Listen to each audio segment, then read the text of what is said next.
Shalom à toutes et à tous. Voilà, nous sommes dans une période. Shalom à toutes et à tous. Nous sommes dans une période exceptionnelle. Je dirais une époque exceptionnelle. Non pas pour Israël, mais pour le monde entier. Le monde entier donc vit une époque qui va transformer le monde. Voilà, ça se passe d'une manière originale, peut-être tragique, oui, pour beaucoup de personnes, mais les desseins de l'Éternel, les voies de sa direction sont exceptionnels. Il désire, il révéler son unité. La révélation du Yichud passe par la Torah ou par les conflits. Dans la Torah, il y a deux voies. Il y a une voie, ce qu'on appelle la voie de l'amour. Comme explique le Ramchal, il y a une voie donc de l'amour, une voie donc derech ahava. Il y a une derech ha'ira, il y a une voie donc de la crainte. La voie de la crainte donc est une voie qui est liée, liée à la guerre. Dans son livre, Adib Maram, le Ramchal explique que même cette voie donc du conflit, de la confrontation, elle peut se passer d'une manière, je dirais, presque amicale, comme entre amis qui étudient, qui analysent ensemble, et ils se confrontent. Ils se confrontent donc pour échanger, pour réfléchir ensemble et résoudre les problèmes sur une table et non pas sur un terrain de guerre. Mais même cette voie, c'est la voie de la crainte. Il y a une voie donc, une autre voie, une voie donc de la révélation, une voie donc de la prophétie, une voie des personnes qui sont initiées, qui sont donc dans la voie de la sagesse. On n'est plus donc dans le conflit donc des militaires, mais nous sommes dans le conflit donc de l'étude. Mais comme je disais tout à l'heure, et le conflit de l'étude, le conflit par l'étude ou le conflit par la guerre, donc je te tue ou tu me tues, c'est la voie de la crainte. Et c'est la révélation par la crainte. La révélation de l'unité conformément à la crainte. On craint de perdre. Et il y a donc cette autre voie qui est non pas la milchama, qui est donc cette guerre, mais qui est une voie donc shalom. Il y a et milchama et shalom. Il y a donc un moment pour la paix, un moment pour la guerre. Et quand c'est la guerre, c'est la guerre. Justement, je voudrais parler de cette notion de guerre, dans la Torah, et de voir deux facettes dans la guerre, deux aspects de la guerre, ou deux manières de voir la guerre aussi. Deux versets dans la Torah. Je commencerai par celui du Deutéronome, dans Devarim, Parashat Kitetse, la Milchama, et un autre dans celui qu'on a lu cette semaine, dans la Parashat Be'alotra. Alors, dans notre premier verset, donc, Kitavo ou Milchama be'artsechem, pardon, Kitetse la Milchama al oivecha utano Adonai Elohecha. Devarim, Deutéronome 21:10, lorsque tu iras la guerre contre tes ennemis, Kitetse la Milchama al oivecha, Untano Adonai Elohecha, et l'Éternel les livrera entre tes mains. Tu vas en guerre et Dieu te donnera des ennemis dans tes mains. Un autre verset, apparemment différent. Regardez bien, dans Bamidbar Yud, donc dans les Nombres, chapitre 10, verset 9, qui tavo milchama be'artsechem, על הצר הצורר אתכם והרעותם בחצוצרות ונזכרתם לפני אדוני. Lorsque dans votre pays, la guerre viendra, la guerre vous surprendra, littéralement, viendra la guerre vous surprendra, quand l'ennemi qui vous combattra, Tsarat Sorer Otrem, alors vous sonnerez les trompettes avec éclat et vous serez présents en souvenir de l'Éternel, votre Dieu. Que signifie donc ce verset? Alors que le premier verset que nous avons apporté, quittez la milchama quand vous sortez en guerre. Le second verset, si la guerre elle vient, c'est le contraire, donc de sortir, c'est elle qui vient, c'est vos ennemis qui sortent et qui viennent chez vous. On peut représenter donc ces deux guerres, ces deux exemples de guerre, l'une, la guerre du 7 octobre, la guerre de Simchat Torah, et dans la guerre de Simchat Torah, alors c'est Kitavo Milchama, la guerre est venue chez nous. La guerre vient dans votre pays. La guerre nous surprend. Des milliers, 2000 morts presque. Donc l'ennemi qui vous combat. Et là, vous sonnerez les trompettes, ça veut dire prier et demander donc votre Yeshua, votre délivrance. Et vous serez présent dans son souvenir. Il ne vous oubliera pas. Mais vous perdez en grande partie, vous perdez donc du fait même que l'ennemi vienne chez vous. Et, par contre, dans Deutéronome, il est écrit Kitetse Milchama, lorsque tu iras à la guerre, donc sortir en guerre. Et là, Dieu te livrera les ennemis entre tes mains. Dieu te livrera tes ennemis entre les mains. Alors, lorsqu'on sort en guerre, on gagne. Lorsque la guerre entre chez nous, on perd. Et là, il y a quelque chose, je ne parle pas donc d'une stratégie ou autre chose qui ressemble à cela. Mais effectivement, quand on sort en guerre, on est préparé, on est plus préparé. Et on veut aller en guerre, en voulant aller en guerre, donc on gagne la guerre. Par contre, si tu ne t'attends pas à la guerre, donc tu ne connais pas ton ennemi, ou tu penses qu'il ne viendra pas, selon donc tes calculs et ton imagination, il ne viendra pas, il ne te frappera pas. Et là, tout à coup, il te surprend. C'est ce que dit le verset. Kitavo milchama be'artsechem, lorsque la guerre vient. Lorsqu'elle vient, tu ne t'attends pas, donc tu as confondu l'ennemi par ton ami. Donc dans ce cas-là, tu es perdant d'avance. Quand tu sors en guerre, alors, Kitetsela milchama untano, Dieu te remettra entre tes mains, tes ennemis. Et il y a lieu donc de comprendre, voilà, si la guerre de Simchat Torah était un jour où la guerre est intervenue, donc elle nous a surpris. Là, dans le mois de la Torah, le mois lui-même, le mois de Sivan, nous sommes encore dans le mois, donc c'est le mois où la Torah a été donnée.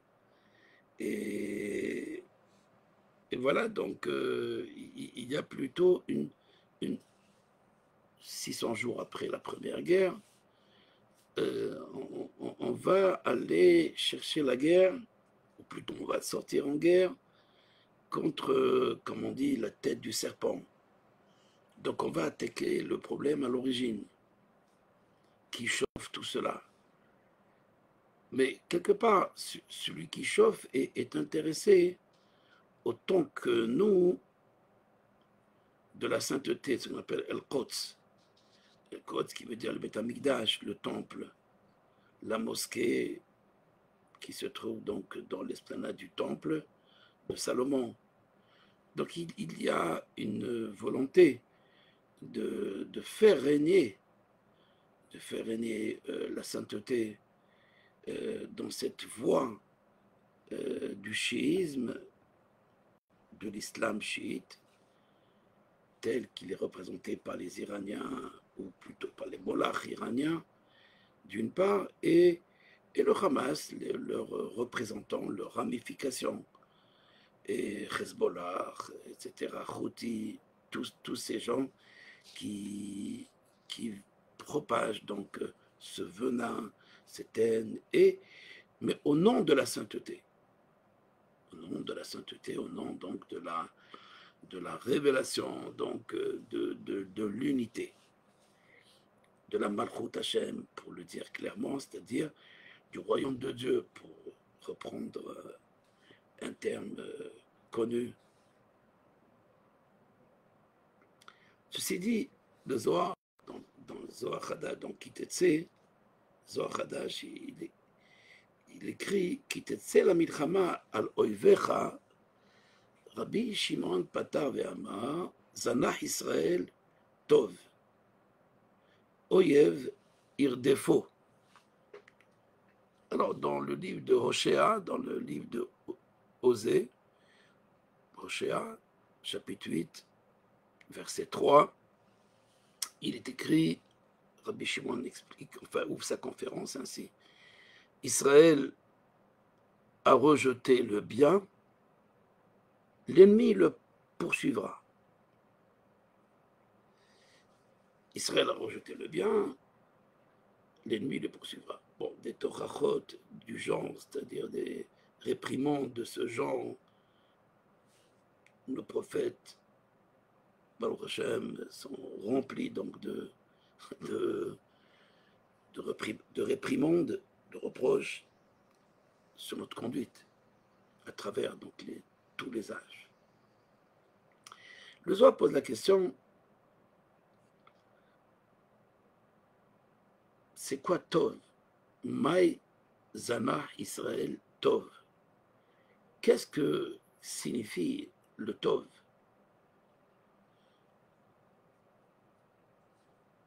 Que signifie donc ce Tov, ce bien? Bien sûr, Tov, qu'il est car Tov, Natati Lachem. Donc nous savons tout de suite que le mot Tov, le bien, est tout de suite rapproché à la Torah, à ce présent que Dieu nous a donné, à ce cadeau qu'il nous a donné, qu'il est car Tov, Natati Lachem. Je vous ai donné donc la Torah, le bien. Je vous ai donné le bien.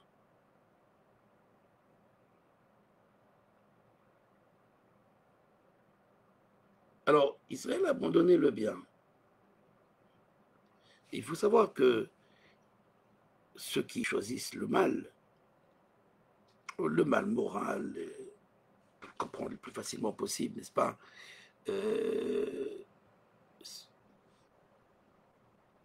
ceux qui utilisent donc le mal comme un but dans leur vie, donc attaquer, tuer, etc., a priori pour obtenir ce qu'ils veulent, que ce soit un niveau donc financier ou un niveau même de territoire, je dirais, parce que même quand on va en guerre, il y a des lois, qui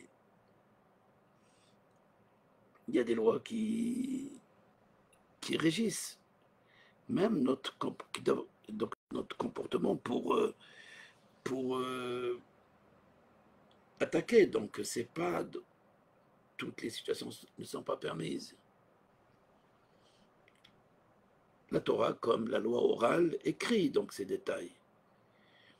Mais pour revenir à nous, je disais tout à l'heure, au début donc, de notre conférence, qu'il existe deux conflits, le conflit donc par la Torah, le conflit par l'étude, je dirais, le conflit dans la Torah, le conflit dans l'étude, et chacun présente ses arguments, et un repousse l'autre jusqu'au moment où les deux doivent accepter et finaliser donc une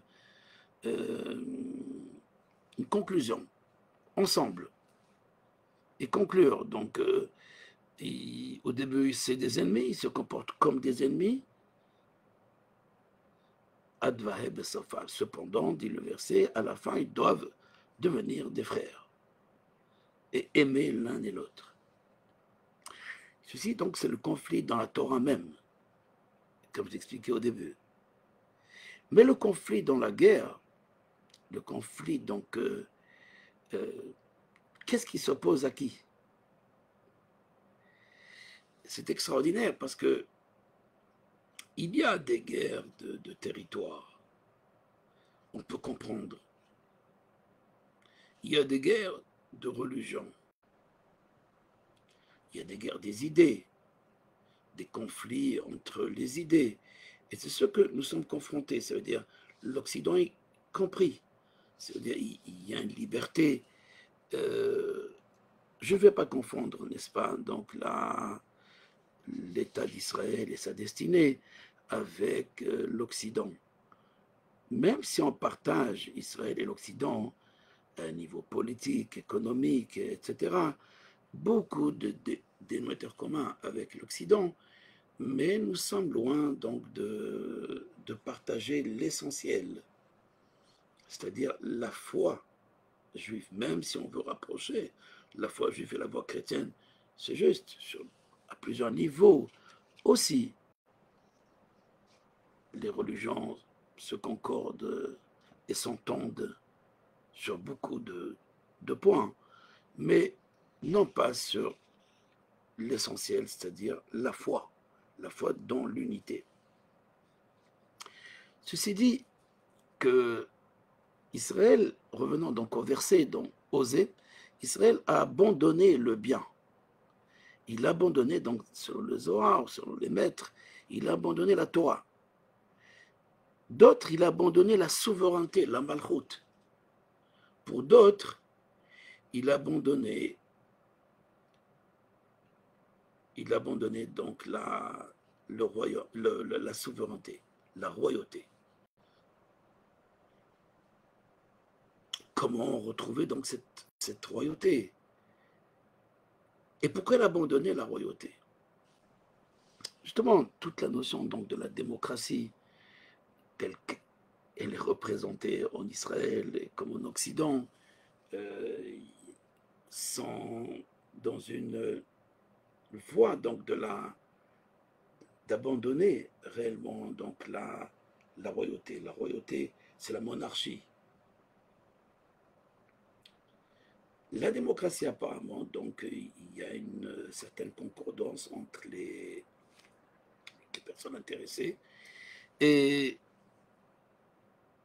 il y a donc, on accepte, même si vraiment il n'y a pas une raison d'accepter, mais on n'a pas de choix. C'est-à-dire on s'entend sur beaucoup de choses.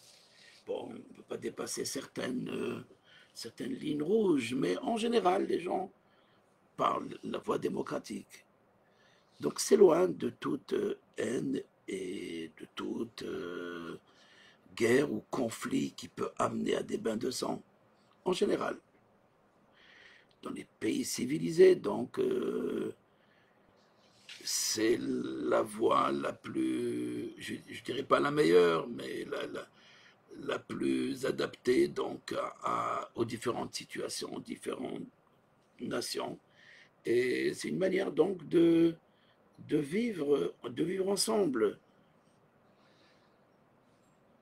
même si il n'y a pas vraiment une véritable union, une véritable harmonie entre les personnes. Mais voilà que nos maîtres nous disent à propos, donc, Imraev Sanecha, le verset chez le roi Salomon, Achilou Lehem, si ton ennemi a faim, donne-lui du pain. Fais-lui manger du pain. Si ton ennemi a faim, donne-lui du pain. Son errant, pas de ton ami. Donne le pain à ton ennemi. C'est quoi le pain? Dai oraita kadisha. C'est la Torah. Donne-lui la chorma, donne-lui la sagesse.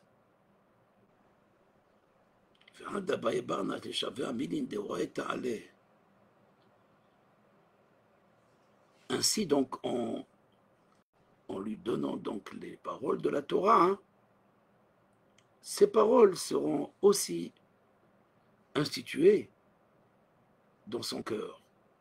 Et pour dire dans son cœur, ils seront sur ton cœur. Mais au fait, ce n'est pas libéra, ce n'est pas ton cœur, sur tes cœurs. Le Zohar de conclure, sur tes deux penchants, c'est-à-dire le penchant du bien et le penchant du mal. En d'autres termes, ton ennemi et toi, vous partagez donc le même pain. Et si vous ne partagez pas le même pain, alors le lechem devient melach, devient milchama. L'étymologie même de milchama, de guerre, c'est lechem. Lechem qui signifie pain, avec une inversion de lettres. On arrive donc à conflit, confrontation. Israël a rejeté le bien, a rejeté la Torah. Elle a rejeté donc la voie de la Torah à Simchat Torah, même si une assemblée seulement, pendant la Nova, pendant le jour du 7 octobre, alors il y a des accusateurs, bien sûr. On n'a pas le droit de dire qu'Israël rejette la Torah, non. Je ne pense pas qu'Israël rejette la Torah, mais les accusateurs, tels que le Hamas, etc., voient que, voilà, il y a un groupe d'Israéliens, un grand groupe qui danse le jour de Simchat Torah, et au lieu de danser pour la Torah, donc ils dansent pour autre chose. Bon, c'est comme on dit, c'est la Siba, la Messiba, ils cherchent une raison pour faire la fête, pour nous faire la fête. Au fait, la Messiba, la fête, la véritable fête, la fête de la Torah, le jour de la fête de la Torah. Les accusateurs voient donc parmi les Iraniens aussi, ils rencontrent bien des personnes, des Juifs, Tori Karta, qui vont les appuyer dans leur, qui les ont appuyés dans leur haine. Je ne pense pas maintenant aussi, mais c'est possible, c'est fort possible de les appuyer dans leur haine contre Israël et en cherchant une raison farfelue comme quoi Israël abandonnait la Torah. Mais en fait, il abandonnait un aspect de la Torah. Donc ce bien qui peut arranger le mal. Il y a le bien qui complète une lacune, qui comble une lacune. Mais il y a un bien qui transforme le mal. Il y a un bien qui transforme le mal. Et c'est ça donc le corps de l'homme, l'Evavecha. L'Evavecha, dans la Torah, il y a ce conflit je dirais, le conflit de la Torah, le conflit spirituel. En confrontant les idées de, justement, ces idées qui sont écrites dans toute spiritualité, dans toute sagesse. On va retrouver ces idées. Mais il faut passer maintenant pendant des milliers d'années, on va dire que il y a eu des confrontations, mais pas des véritables confrontations théologiques. Dans toutes les situations, les nations désiraient toujours avoir raison. même s'ils sont inspirés de la même base, où ils partagent pratiquement la majorité des idées, cependant, on va avoir raison. Et donc ça, c'est la guerre qui ne sert à rien, qui est insignifiante, et qui ne tient même pas avec une paix. Mais voilà, les Chachamim, les sages d'Israël, nous ont appris que Advaev Sofa, toute guerre doit finir. Deux personnes se mettent en guerre, disent les sages. Même un père et son fils. Et ils se comportent comme deux ennemis. Ils doivent terminer avec l'amour et la paix. Et pourquoi? Parce qu'en vérité, ce sont deux facettes de voir la réalité, de voir l'unité. L'unité de Dieu est à l'origine de tout ce qui existe, de tous les existants. Alors, il y a des milliards et des milliards donc d'existants, que ce soit au niveau de l'univers, que ce soit au niveau donc du monde végétal, animal et du genre humain. Tout ce grand monde, en vérité, procède de l'unité de Dieu. Dans son livre, Mamar HaChochma, le Ramchal dit, tout ce qui est unifié dans le un est divisé et séparé dans les créatures. Alors les créatures où ils sont séparés sont distinguées, et parfois même le Père et son Fils. Et il y a lieu donc d'unifier les configurations, d'unifier les personnages, d'unifier les idées. Mais bien sûr, toute unification, c'est d'être basée sur l'amour de Dieu et d'être basée sur, je dirais, le tétragramme, le nom ineffable. Et ce nom ineffable qu'on appelle donc le tétragramme Yud Ke Vav Ke, c'est 4 lettres qui représentent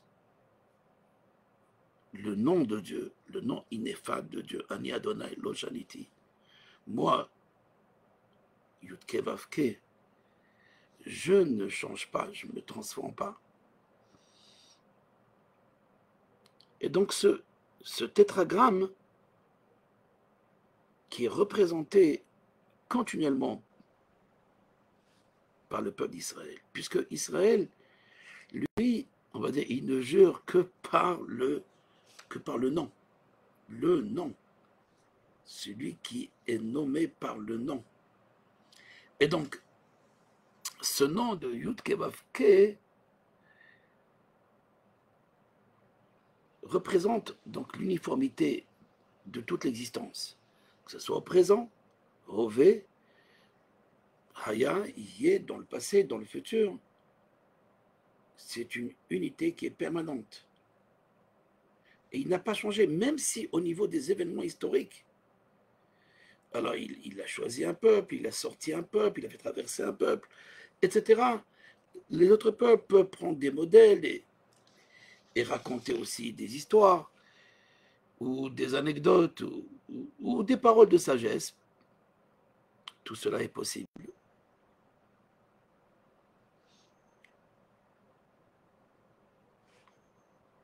Quand on poursuit quelque chose, on est en guerre. On poursuit la vérité, on est en paix. Zana Israël Tov, Oyev Irdefo. Lorsqu'Israël a abandonné le bien, alors c'est là où l'ennemi va le poursuivre. L'ennemi le poursuit. L'ennemi le poursuit. L'ennemi le poursuit dans par cet abandon. Tout le temps qu'il est attaché à cette présence, il n'y a pas d'ennemi. Tout le monde l'aime. Vaïsoumir Fedim, comme disent les sages à propos du verset, et ils ont quitté Rephidim, il va y avoir Amalek, et Amalek est venu. Donc Amalek, donc ce peuple, les ennemis, ces ennemis, donc qui te poursuivent. Ils te poursuivent parce que tu es dans le Serifiant Nadaim, parce que tu as abandonné le présent que Dieu t'a donné, le bien que Dieu t'a donné, pour que tu le représentes dans ce monde. On va conclure. Il y a deux genres de guerre. Il y a une guerre, maintenant qu'on a abandonné le bien. Donc il faut retrouver le bien. Il y a, les gens nous le rappellent, les accusateurs, ils n'en manquent pas. Il y a beaucoup plus d'accusateurs dans ce monde que des gens qui recherchent à renforcer, à légitimer et à parler du bien d'Israël. On trouvera beaucoup plus d'accusateurs, aussi bien au combat.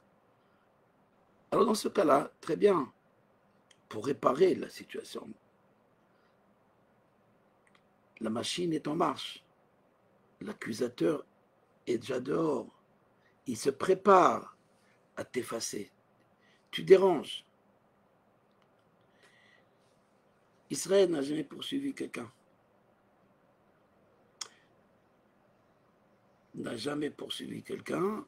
Par contre, je parle de notre histoire, au Yévir des faux, par contre, tout le monde poursuit Israël. Tout le monde accuse Israël. Mais regardez, au moment, quand est-ce que ça se calme? Lorsqu'Israël va choisir donc cette voie de Kitetse la Milchama, de sortir en guerre contre ton ennemi. Alors Dieu te donnera entre tes mains. Ce n'est pas tes forces. Bien sûr, il y a les outils, mais c'est sa volonté. Sa volonté que tu sortes en guerre pour retirer, pour faire taire l'accusateur. Il faut fermer la bouche de l'accusateur.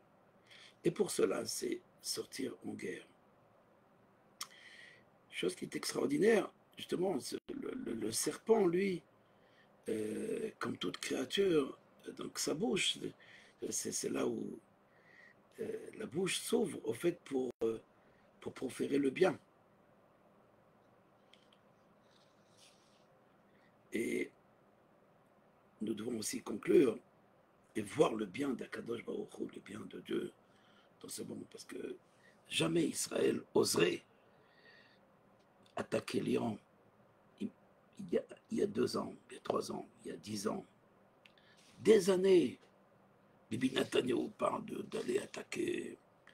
Ils l'ont même pris pour un trouillard qui n'est pas capable. Il dit n'importe quoi. C'est du cinéma. Je me souviens avec sa carte à l'ONU. Là, la bombe est arrivée à quelques centimètres. Il manque quelques centimètres pour obtenir la bombe. Les Iraniens vont obtenir la bombe. Et il essaie de soulever les masses. Il n'a rien soulevé. Mais qui pense que vraiment il faut être arrogant pour sortir en guerre contre un grand pays de 90 millions d'habitants? Non, non, c'est ce que tout le monde recherche. C'est pas contre le pays, c'est contre les ennemis. C'est pas les amoureux de Dieu, mais les ennemis de Dieu. C'est ceux qui appellent Dieu pour tuer. La Torah nous dit que chaque créature qui meurt, le Tselem Elohim, l'image de Dieu est réduite. Chaque homme est à l'image de Dieu. Peut-être dans l'islam chiite, ça n'existe pas cet enseignement. Mais dans tout enseignement de sage, toute créature, et surtout un homme, est à l'image de Dieu. C'est l'être le plus parfait que Dieu a créé. Et donc, tuer un homme, c'est réduire l'image de Dieu. c'est quelque part tuer une étincelle de Dieu. Il faut presque demander des excuses avant de tuer ton ennemi. Bah, si tu ne le tues pas, il va te tuer, il va continuer à t'accuser. Vous allez dire, il a perdu l'image de Dieu. On ne perd pas cette image de Dieu. On pense qu'il peut, par des guilgolines peut-être, par des réincarnations, par des voyages, mais des prédestinations, de métempsychose, peut-être il arrivera quelque part à une réparation. Mais voilà, le monde tourne depuis des années. Et il tourne dans le chaos. Même si on voit que le monde a beaucoup avancé à plusieurs niveaux. Mais voilà, on a abandonné la souveraineté. Mais ce n'est pas la souveraineté d'Israël, la souveraineté de Dieu. Que Dieu est le maître absolu de toutes les créatures. Peut-être on n'est pas encore arrivé à ce règne, comme dit le Rambral, de la direction divine, Yehuda Shlita. Mais Israël, justement, est interpellé aujourd'hui par le monde. Non pas de, comme on le pense, de faire régner un ordre, un nouvel ordre, non, mais l'ordre de la souveraineté.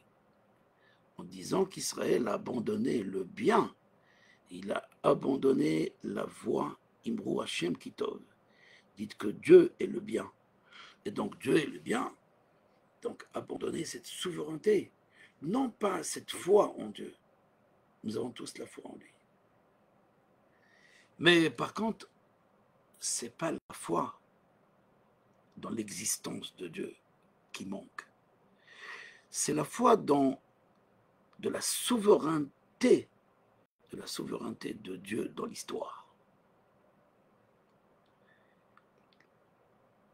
C'est Dieu qui a permis ce grand miracle, que le peuple juif retourne sur sa terre. C'est Dieu qui a permis la victoire dans toutes les guerres d'Israël. Chaque fois qu'il est sorti. On est sorti à la guerre de 6 jours pour faire la guerre, on a gagné la guerre. En 48, on n'a pas de choix, on a gagné. Mais lorsqu'on était surpris, dans la guerre de Kippour, la guerre du 7 octobre, on a presque perdu. Et voilà, et Dieu nous donne encore la possibilité où il faut sortir et avoir la foi que c'est Dieu qui dirige le monde et que c'est Dieu qui t'a amené ici et que c'est lui seul qui te protège. Il te protégera, il te sauvera. Mais il faut voir dans cette victoire, dans notre victoire, la victoire de la foi, de l'unité. Celui qui est dans la dualité, c'est-à-dire qui, comme les Perses, à l'origine, je ne parle pas de l'islam chiite, mais je parle des Perses. Dans le zoroastroïsme, il y a donc le Dieu du bien, le Dieu du mal. Un peu comme si vous dites Allah est le Satan. Il y a le Satan, le Dieu du mal, ou la force du mal et le pouvoir du bien. Non, il faut apprendre à intégrer le mal. Les Iraniens ou les monarques iraniens sont très loin d'intégrer ce mal. Non pas de le désintégrer, mais de l'intégrer, de le transformer. Si c'est une créature de Dieu, alors elle peut se transformer. Il y a la tchouva, le retour non pas seulement d'Israël à Dieu, mais de toutes les nations à Dieu. Voilà, je vous souhaite une belle soirée et surtout des bonnes nouvelles et qu'on puisse vivre la Géoula Shlema, la délivrance totale, avec le Hakamat Malchut Israël, que le royaume d'Israël, le royaume de l'unité, le règne de l'unité règne et se révèle très vite à Sion, à Jérusalem, très vite. Amen. Shalom.